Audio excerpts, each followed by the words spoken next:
इस वीडियो में नजर आ रही 19 साल की मनीषा, जो बाय नेचर एक शांत और शर्मीली लड़की थी, जिसकी दुनिया सिर्फ अपने घर परिवार तक ही सीमित थी। उसको अंदाजा नहीं था कि उसका अंजाम इतना दर्दनाक, इतना खौफनाक होगा, जिसे देख शायद शैतान भी हिल जाए। इस केस में आगे जो होने वाला है, वो न सिर्फ ढेरों सवाल खड़े करता है, बल्कि ये दिखाता है कि कैसे इंसाफ के नाम पर दिन दहाड़े धूल झोंकी जा सकती है। और इसे समझने के लिए हम इस केस से जुड़े हर पहलू की बात करेंगे और वो सवाल उठाएंगे जिसे दबाने के लिए ये सिस्टम हर पॉसिबल कोशिश कर रहा है। इसलिए मेरी एक छोटी सी गुजारिश है कि इसे जितना हो सके सब तक जरूर पहुंचाइएगा। यह केस है हरियाणा के भिवानी डिस्ट्रिक्ट में लोहारू के धानी लक्ष्मण गांव का, जहां 11 अगस्त 2025 को हर रोज की तरह मनीषा अपने घर से किड्स केयर बाल विद्यालय के लिए निकलती है, जहां वो एज अ टीचर काम करती थी। मनीषा को उम्मीद नहीं थी कि घर से निकले उसके यह कदम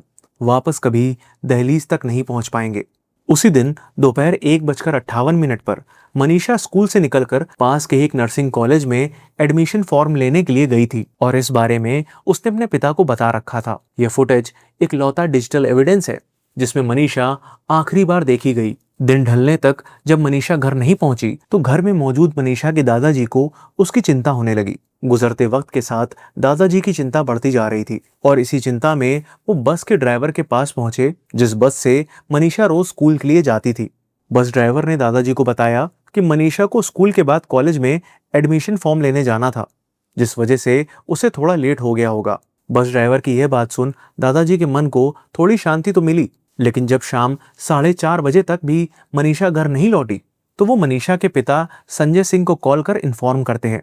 देर शाम करीब 6:15 बजे संजय के पास मनीषा का कॉल आता है, लेकिन 10 सेकंड चली इस कॉल में उधर से उन्हें मनीषा की कोई आवाज नहीं आती और कॉल कट जाती है। उसके बाद मनीषा का फोन स्विच ऑफ आने लगता है।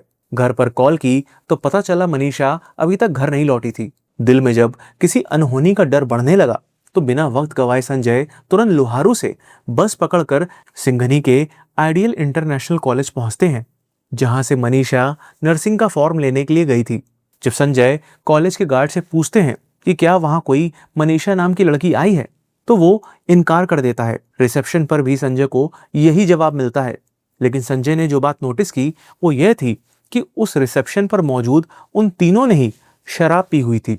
संजय ने तुरंत 112 डायल कर पुलिस को इन्फॉर्म किया, और जब दोबारा वो पुलिस वालों के साथ कॉलेज पहुंचे तो कॉलेज स्टाफ ने सीसीटीवी फुटेज दिखाने से मना कर दिया। संजय अपने चाचा के साथ लोहारू पुलिस स्टेशन पहुंचते हैं और पुलिस से रिपोर्ट दर्ज करने के लिए कहते हैं, लेकिन पुलिस उनकी कोई भी बात सुनने से इनकार कर देती है और यह कहकर बात टाल देती है कि मनीषा किसी के साथ भाग गई होगी या दोस्तों के साथ पिकनिक मनाने गई होगी और 1-2 दिन में वापस आ जाएगी। पुलिस से ही अपनी बेटी के लिए ऐसी बात सुन और उनका यूं ढीला ढाला रवैया देख उसके पिता संजय बेबस और निराश होकर घर लौट आते हैं। अगले दिन सुबह यानी 12 अगस्त को संजय दोबारा लोहारू पुलिस स्टेशन पहुंचते हैं, जहां सारा दिन बस बहानेबाजी करने के बाद फाइनली शाम 5:30 बजे एएसआई शकुंतला उनकी रिपोर्ट दर्ज करती है। इसके बाद जब एएसआई शकुंतला आइडियल कॉलेज जाकर सीसीटीवी फुटेजेस दिखाने के लिए कहती हैं, तो उन्हें भी कॉलेज स्टाफ फुटेज दिखाने से इनकार कर यह बोल देता है कि पुलिस की मौजूदगी में ही वो उन्हें सीसीटीवी फुटेज दिखा सकते हैं। पुलिस ना सिर्फ वहां से वापस लौट आती है, बल्कि मनीषा के मोबाइल की लास्ट लोकेशन को ट्रेस करना तक जरूरी नहीं समझती। अगले दिन 13 अगस्त को संजय के पास एएसआई शकुंतला का कॉल आता है कि उन्हें आइडियल कॉलेज से करीबन 1 किलोमीटर दूर एक नहर के पास एक खेत में एक लड़की की डेड बॉडी मिली है, जिसकी शिनाख्त के लिए उन्हें वहां आना होगा। एएसआई की यह बात सुन संजय का दिल बैठ गया और वो बिना किसी देरी के बॉडी की शिनाख्त के लिए वहां पहुंच गए। बॉडी देखते ही संजय की मानो दुनिया पूरी तरह उजड़ गई थी। उनके सामने उनकी बेटी बेजान हालत में पड़ी हुई थी और बॉडी की कंडीशन ऐसी कि किसी का भी दिल सहम जाए। मनीषा की बॉडी एक खेत में पड़ी हुई थी और उसका चेहरा बुरी तरह से डिकम्पोज हो चुका था, जैसे उस पर एसिड डाला गया हो। उसकी दोनों आंखें गायब थी, चेहरा इस कदर गल सा गया था कि पूरा जबड़ा नजर आ रहा था। मनीषा की गर्दन ऑलमोस्ट गायब थी और सिर्फ कुछ इंच से ही उसके शरीर से जुड़ी हुई थी। मनीषा की मौत की खबर पूरे गांव में आग की तरह फैल चुकी थी, और जो भी मनीषा की बॉडी देख रहा था उन सभी के मन में यह सवाल था कि आखिर मनीषा की ऐसी हालत का जिम्मेदार कौन है। कौन है जो इस हैवानियत को अंजाम दे गया? जितने लोग मनीषा की मौत की खबर सुन रहे थे, उन सभी में अब गुस्सा बढ़ने लगा था और बड़ी तादाद में उस जगह भीड़ भी इकट्ठा होने लगी थी जहां पुलिस को मनीषा की बॉडी मिली थी। गुस्साई भीड़ को देखते हुए पुलिस ने जल्दी जल्दी उस एरिया को सीज कर बॉडी को पोस्टमार्टम के लिए भिवानी के सिविल हॉस्पिटल भिजवा दिया। पुलिस के शुरुआती रवैये की वजह से यह गुस्सा और था, क्योंकि सभी का कहना था कि अगर पुलिस ने समय रहते एक्ट किया होता तो आज शायद मनीषा जिंदा होती। धरने पर बैठे सभी लोगों की जुबान पर बस एक ही नारा था कि उन्हें मनीषा के लिए इंसाफ चाहिए और वो तब तक नहीं रुकेंगे जब तक मनीषा के कातिलों को सजा नहीं मिल जाती। लेकिन मनीषा की पोस्टमार्टम रिपोर्ट में जो सामने आया, उसके लिए ना ही मनीषा का परिवार और ना ही हरियाणा के लोग तैयार थे। इनफैक्ट उससे तो केस की तस्वीर ही बदल गई। जिसने भी बॉडी को देखा था, सबको इस बात पर यकीन था कि मनीषा के साथ रेप हुआ है और फिर उसका टॉर्चर कर मर्डर कर दिया गया है। लेकिन 14 अगस्त को भिवानी सिविल हॉस्पिटल से आई पोस्टमार्टम रिपोर्ट के अकॉर्डिंग डॉक्टर्स ने बताया कि मनीषा की किडनी और इंटेस्टाइन में ऑर्गेनोफॉस्फोरस, जो कि एक इंसेक्टिसाइड होता है, उसके ट्रेसेस मिले हैं। और रेप के एंगल को यह बताकर डिनाई कर दिया गया कि मनीषा की बॉडी या कपड़ों पर सीमन नहीं मिला है और ना ही उसकी बॉडी पर कोई स्ट्रगल के मार्क्स हैं। सो पोस्टमार्टम रिपोर्ट के बेसिस पर पुलिस इस नतीजे पर आ जाती है कि मनीषा का ना तो मर्डर हुआ है और ना ही रेप। इसके बाद मनीषा के परिवार के साथ पूरे राज्य की जनता का पुलिस और प्रशासन के खिलाफ गुस्सा फूटना तय था और हुआ भी वही। इसलिए केस में लीपापोती के लिए सरकार ने कुछ पुलिस वालों को ट्रांसफर किया और कुछ को सस्पेंड कर दिया। बात ज्यादा ना फैले तो इंटरनेट को बैन कर दिया और घर वालों को शांत करने की खातिर सेकंड पोस्टमार्टम के लिए 16 अगस्त को रोहतक पीजीआई में बॉडी को पोस्टमार्टम के लिए भेज दिया। बट यहाँ की रिपोर्ट तो इससे भी ज्यादा फ्लॉड निकली। PGI medical superintendent doctor Kundan Mittal ने बताया कि गले में जो कट के निशान हैं वो इर्रेगुलर हैं और आशंका है कि किसी जंगली जानवर ने इसे काटा हो। साथ ही वही सेम बातें दोहरा दी गई, जिसमें सीमेन के ना मिलने से रेप का एंगल ना होना, चेहरे की बुरी कंडीशन के पीछे एसिड अटैक नहीं बल्कि जंगली जानवरों का हाथ होना जैसी बात कही गई। जब यह डिटेल्स घर वालों तक पहुंची तो उन्होंने मनीषा का अंतिम संस्कार करने से मना कर दिया और ये मांग की कि जब तक कातिल पकड़े नहीं जाएंगे वो अंतिम संस्कार नहीं करेंगे। 18 अगस्त को पुलिस अचानक से यह क्लेम करती है कि उन्हें मनीषा का लिखा हुआ एक नोट मिला है। बॉडी मिलने के इतने दिनों बाद पुलिस के पास ये नोट कैसे आया, और अगर पहले से ये नोट था तो फिर इतने दिनों तक छुपाकर क्यों रखा? सभी जनता और परिवार को लगने लगा कि यह एक बहुत बड़ा कवर अप है किसी बहुत ही पहुंच वाले शख्स को बचाने के लिए, जो इस केस का असली गुनहगार है। इंसाफ और न्याय के लिए उठी आवाज को शांत करने के लिए एक दिन बाद हरियाणा के सीएम का ट्वीट आता है कि मांग के मुताबिक इस केस की सीबीआई जांच होगी और एम्स में तीसरा पोस्टमार्टम होगा। बट सच कहूं तो मनीषा के केस में शुरू से ही इन्वेस्टिगेशन और पोस्टमार्टम में इतनी बड़ी बड़ी गड़बड़ हुई है या फिर शायद की गई है कि सच सामने आना लगभग नामुमकिन सा बन गया है। और यह मैं ऐसा क्यों कह रहा हूं, इसको चलिए गहराई से समझते हैं। पुलिस ने एक्चुअली इन्वेस्टिगेशन के नाम पर कुछ नहीं किया, ना ही समय रहते सख्ती से कॉलेज की सीसीटीवी फुटेज निकलवाई और ना ही क्राइम सीन को सही से प्रिजर्व किया। इनफैक्ट ना तो मनीषा का मिसिंग फोन ढूंढा और ना उसके कॉल रिकॉर्ड्स और लास्ट एक्टिव लोकेशन को चेक किया, जो कि पुलिस इन्वेस्टिगेशन का सबसे बेसिक स्टेप होता है। बॉडी की कंडीशन देखकर यह साफ था कि गर्दन और उसके ऊपर के पूरे हिस्से को जानबूझकर कंप्लीटली डैमेज किया गया था, क्योंकि सिर्फ गर्दन से ही यह पता चल सकता था कि मर्डर गला घोटने यानी स्ट्रैंगुलेशन से हुआ है। नेक के एंटीरियर मिडलाइन में हायोइड बोन होती है, जिसके फ्रैक्चर होने से फॉरेंसिक्स में मैनुअल स्ट्रैंगुलेशन से हुई डेथ का पता चलता है। पुलिस और डॉक्टर्स का कहना है कि इसे किसी जानवर ने खाया होगा, लेकिन क्या यह सच में मुमकिन है? क्योंकि जानवर हमेशा सॉफ्ट टिश्यू वाले पार्ट को पहले खाते हैं, लेकिन यहाँ सिर्फ हार्ड बोन वाले हिस्से को नुकसान हुआ और सॉफ्ट टिश्यूज को जानवर ने टच भी नहीं किया। मनीषा के कपड़े भी अनटच थे, ना वो जानवरों के नोचने से फटे थे, ना उसमें किसी भी जानवर का सलाइवा मिला, जो कि ऑब्वियस था अगर बॉडी को सच में जानवर ने खाया होता। यानी यह थ्योरी तो सिर्फ सच को छुपाने के लिए बनाई गई लगती है। बॉडी में कोई भी ऑर्गन मिसिंग नहीं था और नेक से नीचे तक पूरी बॉडी इंटैक्ट थी। दोनों पोस्टमार्टम रिपोर्ट्स खुद में ही कॉन्ट्राडिक्टरी हैं। भिवानी सिविल हॉस्पिटल की पीएम रिपोर्ट में यह मेंशन है कि सलवार फटी हुई थी और नारा खुला हुआ था। Yellow colour salwar found torn and nara found open with struggle signs appreciated over salwar. यानी रिपोर्ट्स के अकॉर्डिंग स्ट्रगल के क्लियर साइंस थे।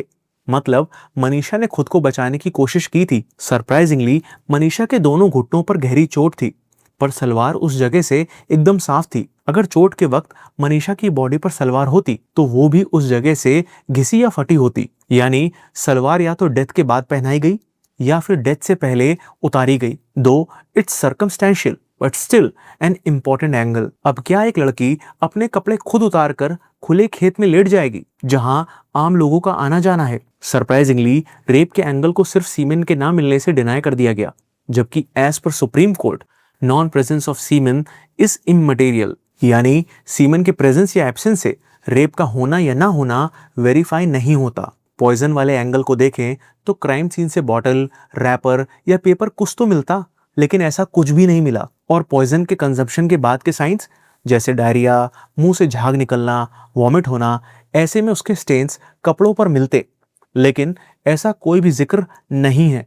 क्राइम सीन पर मनीषा की जूतियां ऐसे पड़ी मिली जैसे किसी ने जानबूझकर उतार कर फेंकी हो। क्राइम सीन के पास शराब की बोतल और टायर के निशान भी मिले, लेकिन उनका फॉरेंसिक टेस्ट करना पुलिस ने जरूरी नहीं समझा। सॉइल सैंपल, टायर प्रिंट्स का match and most important mobile tyre dump, यानी उस एरिया के आसपास कौन से नंबर एक्टिव थे, कौन बाद में बंद हो गए, उन्हें ट्रेस करना। पुलिस ने एफर्ट्स के नाम पर ऐसा कुछ भी नहीं किया। यहाँ मनीषा की कॉल रिकॉर्ड्स, उसके फ्रेंड सर्कल, स्कूल, रिलेटिव्स, कोई स्टेटमेंट नहीं लिए गए।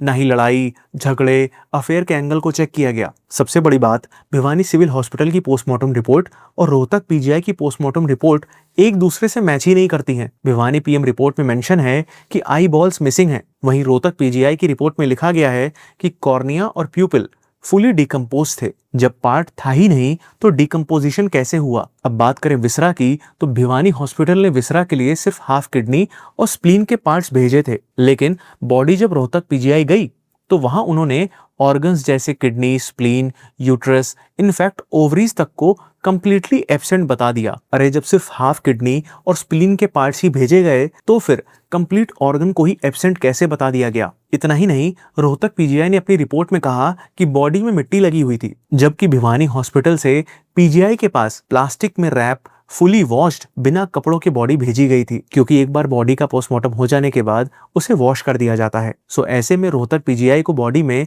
मिट्टी और बालों पर घास पत्तियां कैसे मिली? इन सभी पॉइंट से ये साफ होता है कि या तो रोहतक पीजीआई की रिपोर्ट को जानबूझकर ऐसा बनाया गया या फिर जल्दबाजी में ओवरसाइट में गलत रिपोर्ट बन गई। कहीं ऐसा तो नहीं कि जब लोगों ने हंगामा शुरू किया तो ड्रामे के लिए सिर्फ नाम के खातिर एक और पोस्टमार्टम करवा दिया गया, ताकि सबको यह दिखा सके कि उनकी मांग पर निष्पक्ष जांच हो रही है। मोस्ट शॉकिंग थिंग इज कि अगर साइंटिफिक एंगल से देखें तो पोस्टमार्टम रिपोर्ट में मेंशन डेथ का टाइम भी डाउटफुल है। सी साइंटिफिकली डेथ होने के बाद आसपास की एरिया में मौजूद मक्खियां डेथ से 2-3 घंटे में डेड बॉडी पर अंडे दे देती हैं, जो पोस्टमार्टम रिपोर्ट के अकॉर्डिंग मनीषा की बॉडी पर मिले भी। लेकिन जब डेथ को 24 घंटे से ज्यादा हो जाते हैं तो बॉडी में मैगेट्स पड़ जाते हैं। यहाँ पोस्टमार्टम के वक्त मनीषा की बॉडी पर मैगेट्स नहीं मिले, मतलब मनीषा का पहला पोस्टमार्टम उसकी डेथ से 24 घंटे के अंदर हुआ था। बट रिपोर्ट के अकॉर्डिंग मनीषा की मौत 2-3 दिन पहले हो गई थी, जहां बारिश के इस मौसम में डिकम्पोजिशन फास्ट होता है। ऐसे में अगर डेथ को 2-3 दिन हो गए होते तो बॉडी में मैगेट्स जरूर मिलते। यानी यह पॉइंट तो डायरेक्टली रिपोर्ट में मेंशन डेथ की टाइमिंग को कॉन्ट्राडिक्ट करता है। इससे यह भी जाहिर होता है कि मनीषा की डेथ और फर्स्ट पोस्टमार्टम के बीच 24 घंटे से कम का समय होगा। पहला पोस्टमार्टम 14 अगस्त की शाम 7 बजे हुआ, यानी डेथ 13 अगस्त की शाम 7 बजे के बाद ही हुई होगी। दो ये एक प्रिजम्पशन है, लेकिन साइंटिफिक अप्रोच से इस एंगल को इग्नोर नहीं किया जा सकता। इस केस में जितने भी रीजन दिए गए हैं वो सभी बेहद खोखले से लगते हैं, जिसमें सबसे पहले आता है वो नोट जो पुलिस को मनीषा की बॉडी मिलने के कई दिन बाद मिला। और इससे भी बड़ी बात उस नोट की हैंडराइटिंग।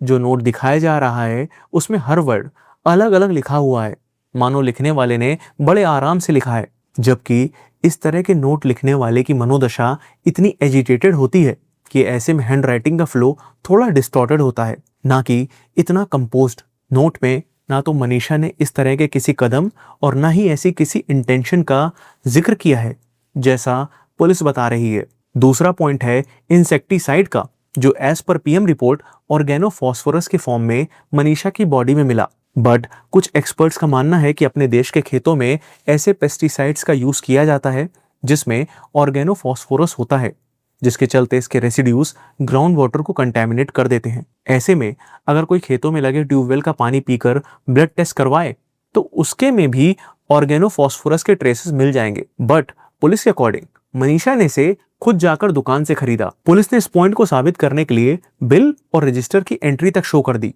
जहां लोग जनरली दुकान से सामान खरीदने के बाद भी बिल नहीं मांगते, वहां एक लड़की जो जिंदगी से इतना दुखी है, पॉइजन खरीदने के बाद दुकान से बिल मांगती है और शॉप के रजिस्टर में एंट्री भी करती है। जहां आज रेप और मर्डर के एंगल को डिनाई किया जा रहा है, वहां इसी केस की शुरुआत में खुद पुलिस ने अपनी इंक्वेस्ट रिपोर्ट में लिखा था कि गलत काम करके गला रेतकर हत्या। मतलब पहले दिन पुलिस ने खुद मर्डर का एंगल माना और फिर आगे जाकर पूरा नैरेटिव ही बदल गया। जब न्याय की गुहार लगाई गई तो सरकार ने पुलिस ऑफिसर्स के सस्पेंशन और ट्रांसफर का लॉलीपॉप थमा दिया, जबकि जरूरत थी इस केस को एक अच्छे और ईमानदार ट्रैक रिकॉर्ड वाले ऑफिसर को सौंपने की। लेकिन नहीं, उल्टा सच और नैरेटिव को कंट्रोल करने के लिए कई सिटीज में इंटरनेट को ही बैन कर दिया। बीते केसेस को देखते हुए अब तो इसकी उम्मीद भी बेहद कम है कि इस केस में सीबीआई या फिर एम्स की 3rd पीएम रिपोर्ट कुछ नया खुलासा कर पाएगी। सो यह पूरा केस क्या दिखाता है? यही कि इन्वेस्टिगेशन में इतने लूप होल्स हैं कि अगर असली कातिल पकड़े भी जाए तो वो भी बड़े आराम से कानून की गिरफ्त से बचकर निकल जाएंगे, क्योंकि कोर्ट में हमेशा बेनिफिट ऑफ डाउट एक्यूज्ड को जाता है। बिकॉज ऑफ दिस यह कहना गलत नहीं होगा कि यह एक क्लियर कट मर्डर का केस दिख रहा है with high probability of rape और अटेम्प्ट टू रेप, जिसे नेग्लिजेंस और मैनिपुलेशन से इतना डैमेज कर दिया गया है कि सच और इंसाफ की उम्मीद करना नामुमकिन सा लग रहा है।